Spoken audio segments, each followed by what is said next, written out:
Are you looking for a show that has everything? A show that is full of fun?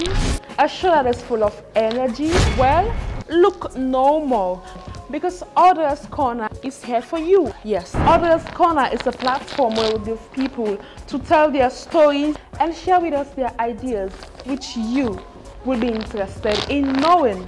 In my corner, I discuss everything: sport, entertainment, innovation, entrepreneurship, and a lot more. So join me this Friday and every other Friday on YouTube at exactly 7 p.m. You missing, you miss out. Yeah, it's the Audra'S Corner talk show.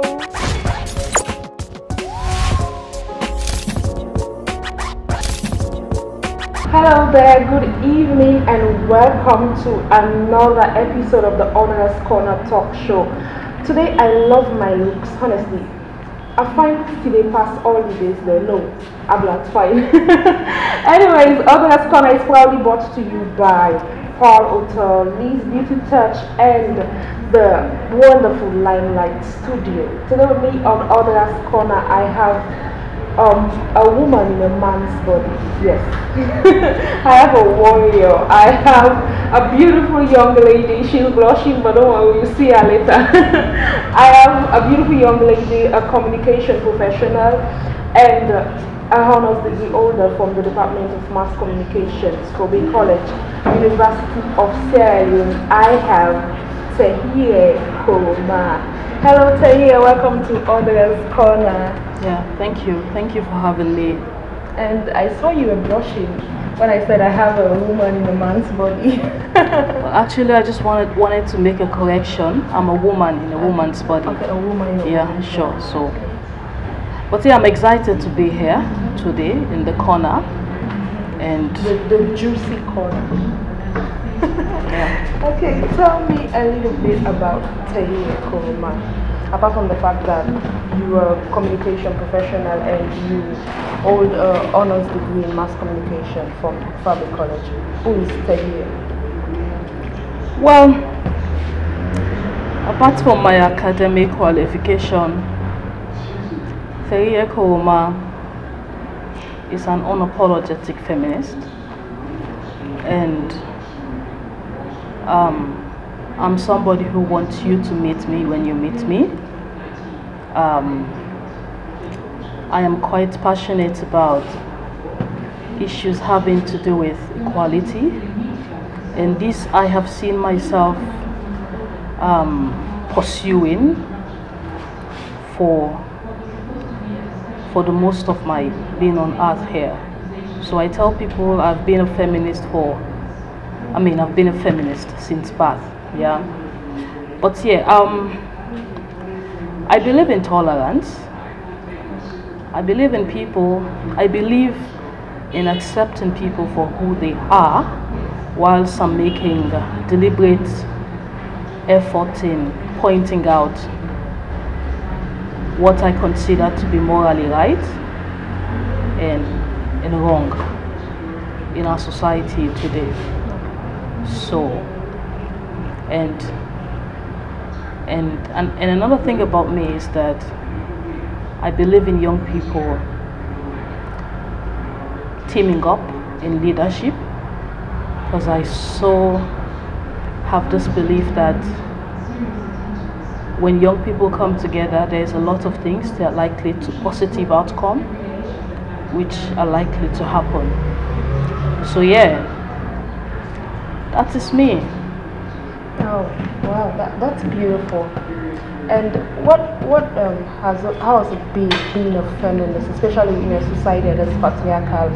When you say you're a feminist, the other gender tends to take it that you are somehow very disrespectful and you don't want to be submissive to your husband. So what is some of the challenges that you have faced so far being a feminist over the years?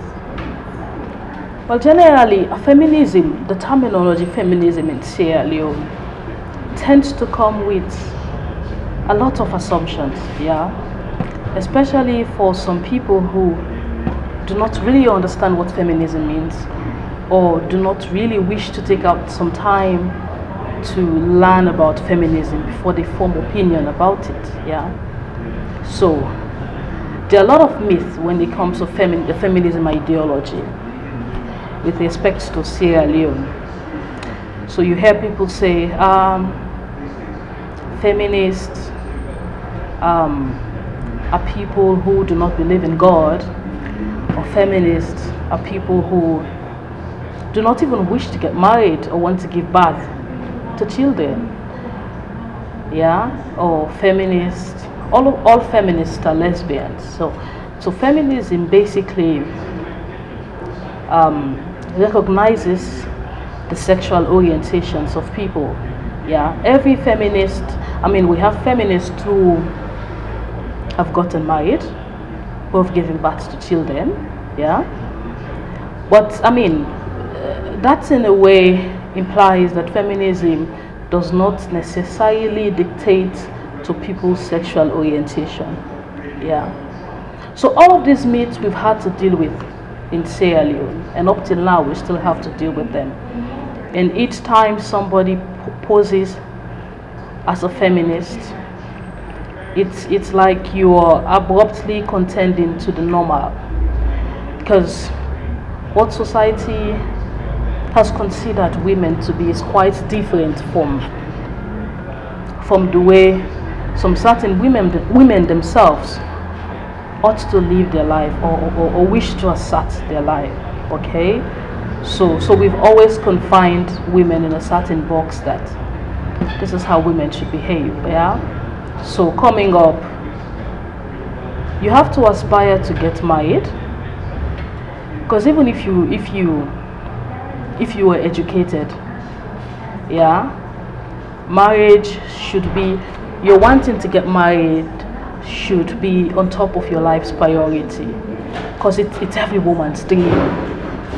Yeah, I mean, a lot of other stuff coming up in Sierra Leone with respect to how we think life should go for the male and the female sex.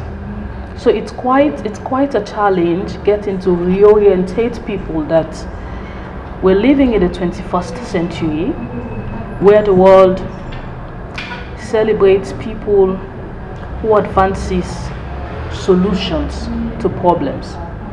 So years ago we used to celebrate people based on the physical capacity they would exude. So by virtue of that, we had a situation where it was the men who were given the honor, because to a very large extent they would seemingly tend to have the physical capacity to do certain things. But now we're living in the world where, so if somebody is using his or a labor, like, manually, I mean, she's pushing a wheelbarrow. So now technology is making it quite easy, yeah, with the ideas, with somebody's ideas. It can be yours, it can be mine, it can be a guy's idea, to like devise a way wherein, all you need maybe is to remote control the wheelbarrow. So what does that tell you? It means knowledge, ideas, initiative is taking precedence over the manual labor, which society used to complement in the direction of a particular sex. Yeah. So, and also we have a lot of women who've proven that they have the right attitude, they have the capacity to break the status quo, and not only break the barriers, also creates the platform for other women to follow. We've seen situations like that. We've seen several situations like that. Yeah. So all of those are enough reason to tell us all that it's about time we appreciate the essence of empowerment, for empowering both gender, male or female. Because at the end of the day, what we're aiming to achieve is a society where we can get people who can contribute to the production process more than people who are positioned as mere consumers. So that cannot be achieved if we fail to empower a set of the population whilst only empowering the other sets of the population. So if our desire in Sierra Leone, for example, is to achieve equal representation of both sexes, it means we have to start it from the home. The way we raise our children. How do we raise our boys and girls? Do we, from that point, do we get them to believe that both of them are in the same position, have the same capacity to be whatever they want to be, have the rights and opportunities to aspire, to dream big, without being limited by societal perspective, societal assumptions about how life should be for both of them? So that is what we want to see. We want to see a society as feminists. We want to see a society that can guarantee equal rights and opportunities of both sexes, because it is only when we have an inclusive society that we are able to achieve development and transformation we all are aspiring for. Okay, so for Audra'S Corner, something inspired me to do Audra'S Corner, and I believe for everything you do there must be an inspiration towards that. So what inspired you to become a feminist? One of the things that inspired my being a feminist is that right from a very young age, I began to view the world as quite discriminatory. Yeah. So, like when I was young, I remember my parents having to get me stay in the kitchen while my younger brother or cousins, male cousins, would have the leverage to go out and play football or what have they. So I can still remember questioning myself, like, why should I be the one staying in the kitchen? Because I had a lot of interest playing football, like coming up, like I played football very well. Yeah, so I was that kind of a person. So if my male cousin would be given the opportunity to go out and play football, look at me. I mean, I'm also passionate about playing football. I should be granted the opportunity to go out and play with my friends, but I cannot, because I had to stay in the kitchen with my mom to cook cassava leaf or groundnut soup. Yeah, I mean, for after my cousins, my male cousins, my brothers are from playing football or what have they have to come and eat.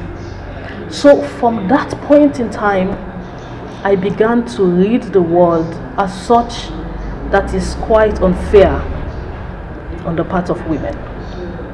So I think that is one of the points that I do my inspiration. And by virtue of me being a person who has always questioned the status quo, so sometimes I tell people that I think I've always been a feminist. Maybe I only got the confirmation when I really met with the word feminism. Because for me, I have always believed that what a man can do, I can do it. So there's no such a time I can recall that I have doubted my competence, that I can't do this I can't do, or this is how far I can go because I'm in competition with a man. Yeah. And even at my department, yeah, so I went to mass communications for big college, and I was just that young, naive, little young lady, you know, who just wanted to get some college degree. But then in the background of my university, my campus, I realized that there was a need for young women to skill up in leadership. Yeah, because like for mass communications, we had never gotten, I mean, a female president. Yeah, so we used to have women who would aspire, but they would aspire for the vice presidency, the secretary general, and I've always believed that we deserve more. So then I asked myself, what if I be the one to lead the way?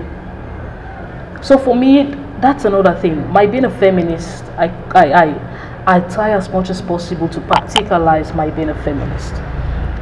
You understand? Yeah. So and then I took the challenge. I went for it, and gracefully I got it. You understand? So that is what we want to see. A society wherein women are in the position to first of all believe in themselves, that they can take up the challenge, yeah, and face the challenge with the right attitude to win. Yeah. Okay, you spoke about you being the first female president of the Mass Communication Department, FBC. Tell me about your leadership during your stay as the president. Well, I think it was quite an interesting journey. In fact, one of the if I can call myself a leader today, is that I had gotten my foundation from the test of leadership I got at the Mass Communications Department as a student president. Yeah, I mean, being the first female president, and I was quite young, so I had a couple of challenges to deal with. First, with my sex, and the other that I was young. You know, you'd have some students who are quite older than you. Yeah. So how do you pass on certain order to them without them having to say, what do you think? You think you, I mean, who? You understand? Yeah, yes, exactly. You know? But, I mean, yeah, and another thing is, I mean, I think some people tended to underestimate my power because I was a woman. Yeah. I mean, I'm not saying this because I want to say it, but because I have to say it, and I experienced that part of it. You know? But then, in a whole, I think I was able to emerge successful because I told myself that that was a point in time that I needed to serve as a pace setter. That was a point in time that women's leadership within the confines of mass communication was put to test. So I was like a lead test. So if I had failed, my judgment, the judgment people would pass on me, would be used on any woman who would want to come after me. So because of all of those thoughts, I was really like deliberate about getting my act right. Oh, of course I wasn't 100% there when it comes to meeting the students' needs. I mean, primarily my role was to advocate for the welfare of students. Yeah. But yeah, I mean, for me, like for my executive, one of the things we ensured that we do is to bring in a new set of leadership style, because we were more particular about creating accountability in leadership. You know, I would always tell my team that, you know, such leadership platform would prepare you for national task. So if you're given an opportunity to lead at that stage and you're not able to prove yourself, it means you're not worthy to take up a leadership position at national level. So for me, it was a learning process, and I was ready to learn it, yeah, and I was ready to face up the challenge to a very large extent, yeah, and I was also ready to withstand the test of leadership. So which is why I considered the issue of accountability as very key, because when in leadership platforms, one of the things we raise our voice against our leaders, our national leaders, is that they're not accountable. Most of them, they're not accountable. They're corrupt. They embezzle our funds for their personal interests.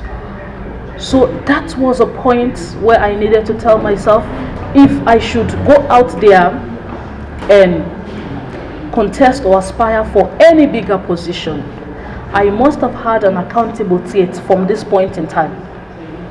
So one of the things we did was to ensure that we put certain accountability mechanism. Like for example, at the end of our tenure, we ensured that we spelled out clearly how we use the funds. In fact, we made a financial report very open to every student. In fact, we made an open challenge that if any student has any issue, you know, any student wishes to like question what we have indicated in the financial report, he or she should not hesitate to come up. Are you looking for a show that has everything? A show that is full of fun? A show that is full of energy? Well, look no more, because Audra'S Corner is here for you. Yes, Audra'S Corner is a platform where we give people to tell their stories and share with us their ideas, which you will be interested in knowing. In my corner, I discuss everything: sports, entertainment, innovation, entrepreneurship, and a lot more. So join me this Friday and every other Friday on YouTube at exactly 7 p.m. You miss in, you miss out. Yeah, it's the Audra'S Corner talk show.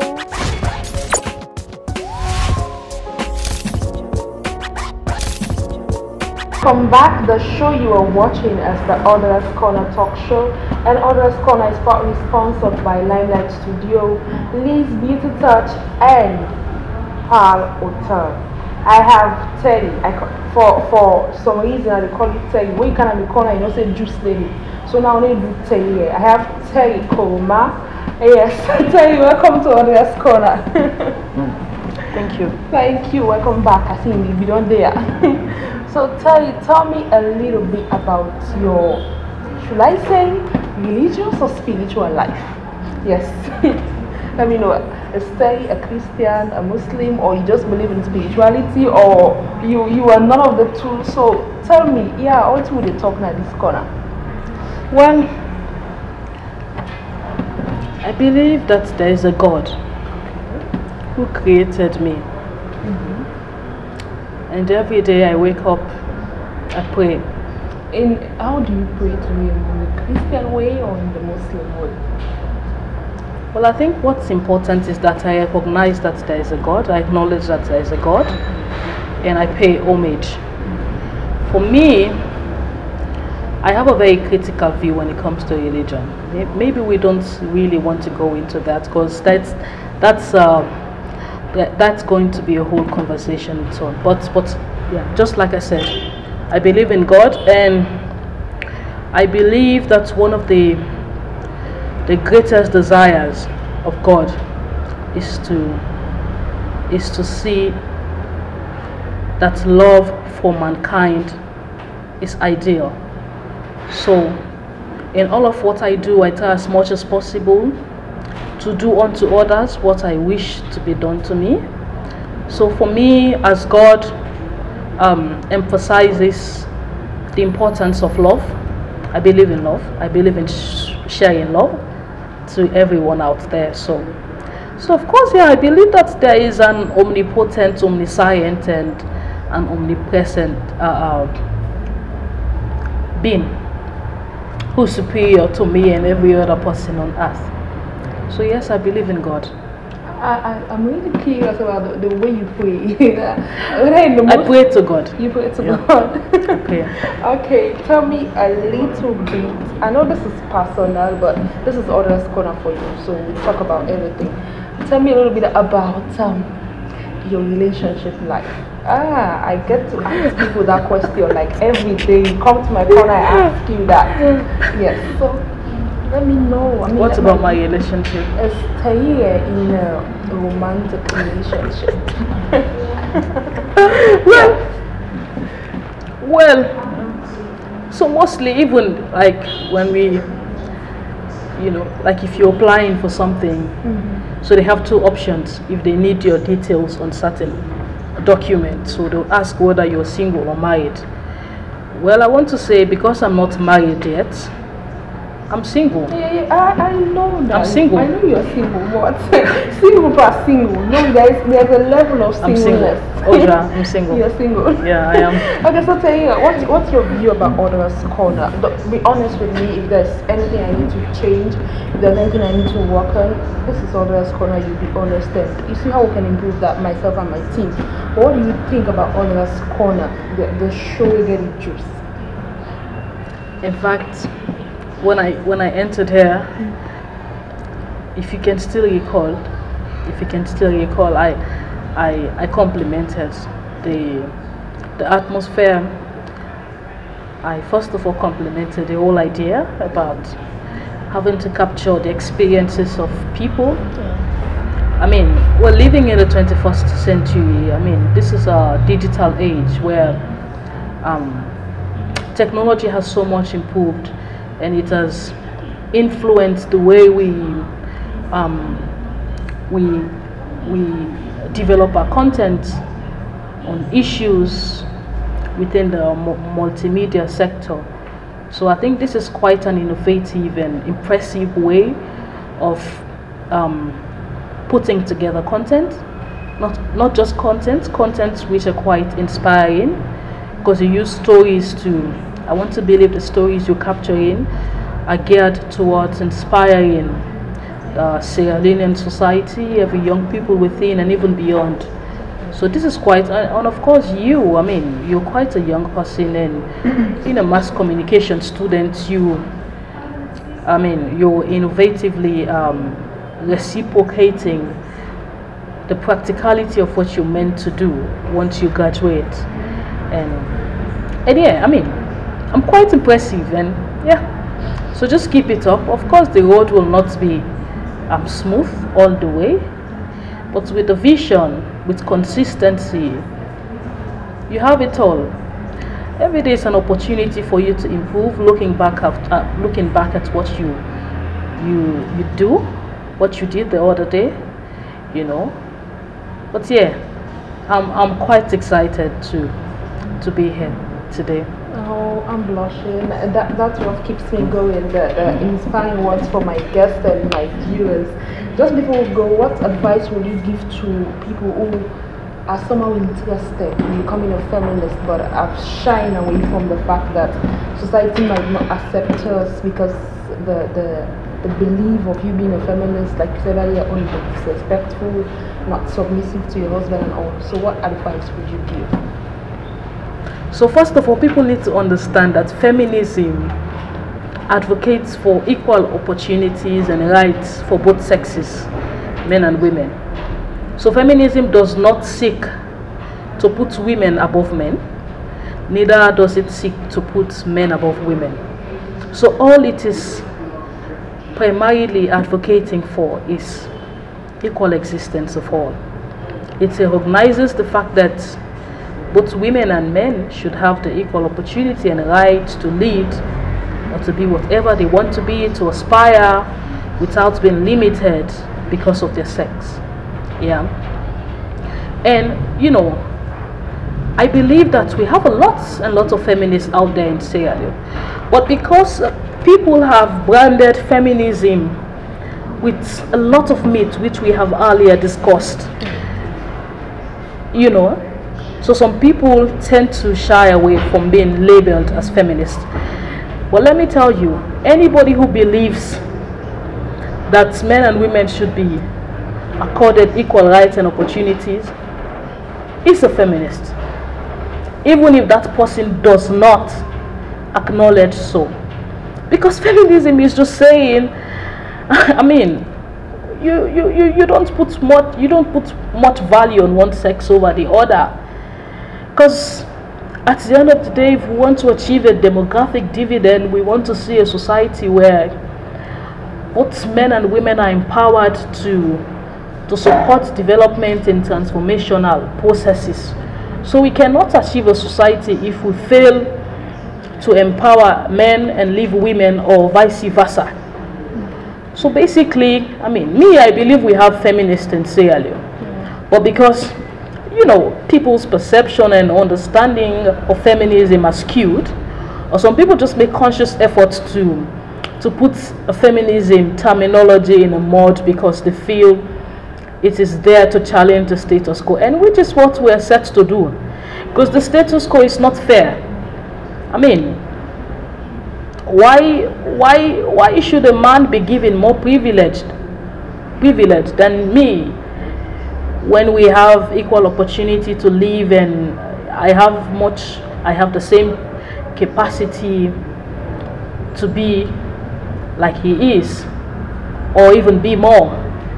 So basically that's it. And I mean, I take Chimamanda's word that we all should be feminists, because it's only when we are feminists that we recognize the full force of human rights principles, equal existence of all, with attention paid to the opportunities and rights of individuals, which are key.